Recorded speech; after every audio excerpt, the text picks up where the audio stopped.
Assalamualaikum warahmatullahi wabarakatuh. Shalom, Om Swastiastu, salam budaya dan salam kebajikan untuk kita semua yang ada di sini. Izin memperkenalkan diri, saya Ivan Fernando Castro Naibaho dengan NIM 2024-41016 dengan rekan saya.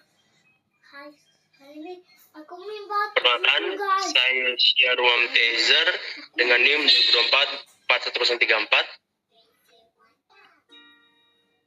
Perkenalkan, nama saya Said Al-Safaris dengan NIM 2024-41036. Oke, di sini kami dengan judul tema meretas kembali box kaca, membongkar algoritma mengakali iklan dan mengambil alih kendali privasi di era digital 2006. Berikutnya. Bukan kebetulan, ini adalah sistem. Yaitu seperti ilusi kebetulan. Contohnya Anda baru saja membicarakan sebuah produk dan sedetik kemudian iklannya muncul di feed Anda. Pernyataan sistemiknya, ponsel Anda tidak mendengarkan percakapan Anda. Sistem dibaliknya jauh lebih canggih, memprediksi perilaku Anda berdasarkan ribuan titik data historis yang Anda berikan secara sukarela. Realitas 2006-nya di era ini data pribadi bukan sekedar informasi. Ia adalah komoditas utama yang menggerakkan roda ekonomi internet. Berikutnya. Kedua, anatomi algoritma, yaitu 3 pilar penahan perhatian. Pertama, minat dan interaksi atau jejak digital. Merekam setiap like, komentar, pencarian, hashtag, dan konten yang Anda bagikan.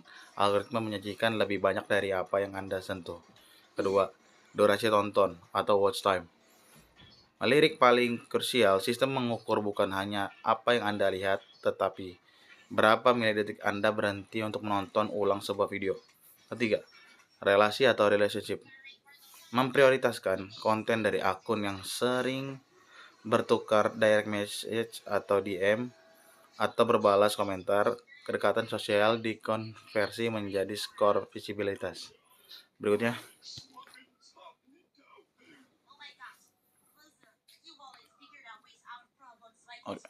Menciptakan kembaran digital Anda. Pertama, dari sisi geografis. Pelacakan via IP address, triangle Wi-Fi, dan GPS atau di mana Anda tidur, bekerja, dan bersantai. Kedua, dari demografis, yaitu usia, gender, pendidikan, status pernikahan, hingga peristiwa hidup. Kedua, ada psikografis, yaitu kepribadian, nilai moral, status sosial, preferensi gaya hidup, dan pandangan politik. Keempat, ada perilaku, yaitu riwayat pencarian situs, waktu kunjungan, dan jejak pelacakan cookies lintas situs. Terakhir ada real time atau intensi, yaitu kecerdasan buatan atau AI memprediksi intensi belanja seketika berdasarkan jeda waktu pencarian terakhir. Berikutnya, lanjutkan.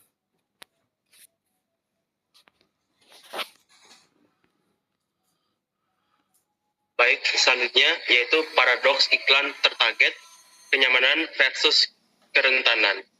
Untuk dari sisi terang atau kenyamanan pengguna, yang pertama ada relevansi, yaitu menemukan produk lokal dan spesifik yang benar-benar dibutuhkan secara efisien. Kemudian ada efisiensi belanja, yaitu pengalaman berbelanja yang dipersonalisasi dan pengingat diskon tepat waktu. Dan yang ketiga ada akurasi pengiklan, tingkat ROI atau laba atas investasi tinggi, menekan biaya pemasaran dan UMKM. Namun ada sisi gelapnya, yaitu kerentanan privasi. Yang pertama ada eksploitasi emosional. Iklan yang tidak peka, misalnya terus menampilkan iklan kehamilan kepada wanita yang baru mengalami keguguran. Kemudian kedua ada diskriminasi algoritmik, yaitu pembatasan akses iklan perumahan atau pekerjaan berdasarkan ras, gender, atau usia. Dan ketiga ada manipulasi data, yaitu pemrofilan psikologis masif tanpa izin, seperti skandal eksploitasi data pihak ketiga. Selanjutnya ada siklus data, harga sebuah entitas digital. Yang pertama ada ekstraksi atau media sosial, yaitu algoritma mengumpulkan minat, relasi sosial, dan metrik durasi tonton pengguna. Kemudian kedua, monetisasi atau mesin iklan, pembentukan digital twin untuk iklan tertarget dan prediksi intensi belanja oleh AI. Dan ketiga, eksploitasi atau krisis keamanan. Basis data raksasa pihak ketiga menjadi target empuk kebocoran data dan peretas cyber. Dan yang keempat, perlindungan atau respons. Tuntutan atas praktik digital hygiene pribadi dan penegakan regulasi hukum negara. Selanjutnya,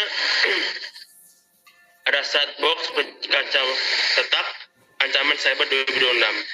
Pertama, ada evolusi ransomware, yaitu perangkat tebusan tidak lagi statis. Ransomware browser buatan AI kini mengancam lintas platform dari Windows hingga Android, menyandera jejak pencarian Anda. Kedua, ada phishing presisi tinggi. Bukan lagi email massal, penipuan kini menggunakan data profil psikografis Anda untuk menyamar menjadi layanan resmi instansi yang sangat spesifik dengan kesadaran Anda. Dan yang terakhir, eksploitasi enkripsi. Penyebaran malware siluman seperti varian Silverfox kini menunggangi jalur transkripsi atau gRPC yang mampu lolos dari pantauan antivirus konvensional.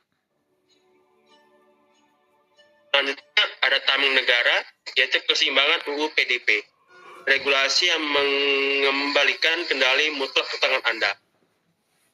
Untuk hak pemilik data, ada mengetahui tujuan pasti penggunaan data, memperbarui dan menghapus data yang tidak relevan, menarik kembali persetujuan kapanpun, dan menuntut ganti rugi atas penyalahgunaan. Dan juga ada kewajiban bagi pengendali, yaitu yang pertama, memperoleh izin sah tanpa paksaan, menyediakan infrastruktur keamanan anti bocor, menggunakan data hanya untuk tujuan yang disepakati, dan yang terakhir, wajib melaporkan insiden kebocoran secara transparan. Ini akan dijelaskan oleh rekan saya. Oke, baik. Di sini kita akan masuk ke benteng genggaman, lapis baja kebersihan digital. Pada lapis pertama, yaitu autentifikasi dua faktor atau 2FA. Gembok ganda, meskipun kata sandi utama berhasil ditembus, akun tetap terkunci oleh verifikasi perangkat fisik. Pada lapis kedua, yaitu password manager, menghancurkan kebiasaan daur ulang password, menciptakan benteng kode unik untuk mencegah efek domino dari peretasan massal. Kemudian ada lapis ketiga, yaitu pembaruan software. Bukan sekedar rutinitas, melainkan tambalan keamanan esensial untuk menutup celah dari malware siluman.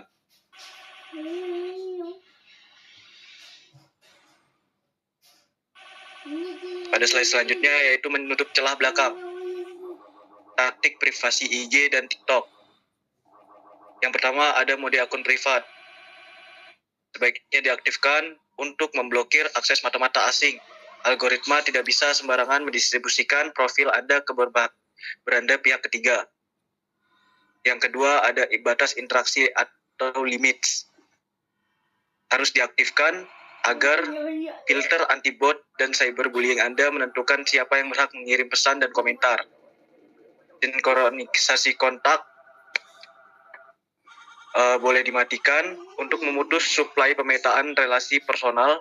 Jangan biarkan aplikasi mencaplok buku telepon Anda untuk jaringan iklan.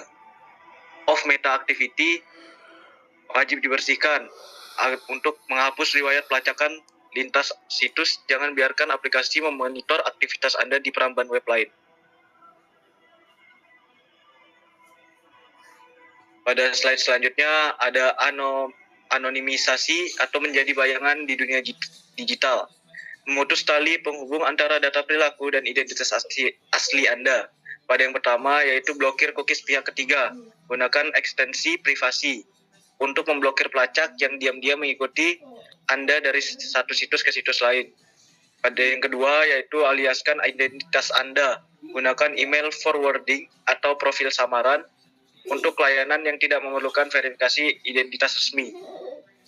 Pada tahap yang ketiga yaitu pengelompokan versus individual, era FLOC. Sadar pergeseran teknologi peramban di mana Anda bisa bergabung dalam kelompok anonim ketimbang dilacak sebagai target tunggal yang telanjang. Next.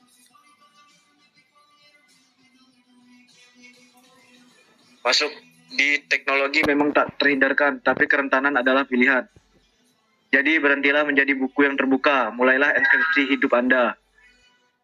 Pada tahun 2026, kita menuntut kita hidup berdampingan dengan algoritma buatan AI dan mesin iklan raksasa. Namun dengan perlindungan payung hukum, UU PDP, dan taktik keamanan berlapis di genggaman Anda bukan lagi sekedar komoditas produk Anda. Anda sekarang adalah pemilik otoritas atas data Anda sendiri. Jadi jagalah privasi Anda. Oke, mungkin cukup sekian dari kelompok kami. Jika ada kurang dan salah kata, mohon dimaafkan. Kurang dan lebihnya mohon maaf lagi. Wassalamualaikum warahmatullahi wabarakatuh. Terima kasih teman-teman dan Bapak sekalian.